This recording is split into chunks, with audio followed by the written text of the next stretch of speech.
2022 विधानसभा चुनाव से पहले अखिलेश यादव जिला पंचायत अध्यक्ष चुनाव का बारीकी से आकलन करना चाहते हैं। इसीलिए 7 तारीख तक जिला पंचायत अध्यक्ष की हार के कारण बताने को कहा है। 7 तारीख तक सबसे लिखित में हार की रिपोर्ट मांगी गई है। कहा किस जिले में किसने गद्दारी की, किसने साथ नहीं दिया, किसने किससे सौदा किया, हार के सारे कारण एक एक करके लिखित में देने को कहा गया है। इस रिपोर्ट के आने के बाद जिला स्तर पर पार्टी संगठन में कुछ बड़े बदलाव होंगे। वहीं पार्टी के जो अलग अलग विंग हैं उसमें भी फेरबदल देखने को मिल सकते हैं। लेकिन सवाल अगर किसी पर सबसे ज्यादा उठ रहे हैं तो वो है पार्टी के युवा चेहरे, जिन पर अखिलेश यादव ने सबसे ज्यादा भरोसा किया।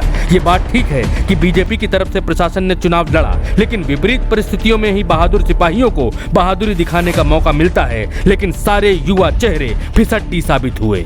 अगर कुछ नामों पर गौर करें तो मेरठ से अतुल प्रधान पर चुनाव का दारोमदार था, लेकिन मिली क्या? हार। उन्नाव में जीत की जिम्मेदारी एमएलसी सुनील सिंह साजन पर थी, लेकिन वहां पहले कैंडिडेट को ही पार्टी से निकाल दिया गया और फिर चुनाव में वो रेस से बाहर हो गई थी। इसी तरह की स्थिति एमएलसी आनंद भदौरिया की भी रही, जिन्हें सीतापुर में पार्टी उम्मीदवार को जिताने की जिम्मेदारी सौंपी गई थी, लेकिन वहां भी पार्टी को हार मिली। ठीक इसी तरह एमएलसी उदयवीर जो टूंडला से आते हैं, उनको भी कन्नौज की जिम्मेदारी सौंपी गई थी, लेकिन पार्टी को वहां भी क्या मिली? हार। एमएलसी संतोष यादव सन्नी को बस्ती मंडल की जिम्मेदारी सौंपी गई थी, लेकिन पार्टी का वहां क्या हश्र हुआ सभी को मालूम है। विधान परिषद सदस्य संजय लाठर भी जीत दिलाने में नाकाम साबित हुए। एमएलसी राजपाल कश्यप को हरदोई की जिम्मेदारी मिली थी, लेकिन वहां पर भी पार्टी को हार का सामना करना पड़ा। बाराबंकी से आने वाले राजू यादव भी अपने क्षेत्र में पार्टी उम्मीदवार को नहीं जिता पाए। अखिलेश सरकार में मंत्री रहे पवन पांडे पर अयोध्या में उम्मीदवार को जीत दिलाने की जिम्मेदारी थी, लेकिन वहां भी पार्टी हार गई। हालांकि बीजेपी की इस आंधी में भी समाजवादी पार्टी 5 सीटों में जिला पंचायत अध्यक्ष का चुनाव जीतने में कामयाब रही,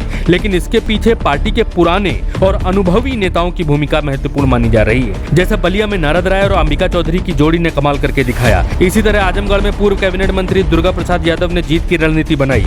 एटा में हाल ही में बीजेपी छोड़कर आने वाले नेता और संत कबीर नगर में पार्टी के कद्दावर नेताओं ने ऐसी बिसात बिछाई कि वहां बीजेपी चारों खाने चित हो गई। 2022 विधानसभा चुनाव से पहले जिला पंचायत अध्यक्ष पद के चुनाव को एक तरीके से सेमीफाइनल के तौर पर देखा जा रहा है और इस सेमीफाइनल में समाजवादी पार्टी की यूथ ब्रिगेड कहीं न कहीं फेल नजर आई है। दोस्तों, यूपी की धुआंधार राजनीतिक खबरों के लिए भारत एक सोच को सब्सक्राइब जरूर करिए। जय भीम, जय भारत।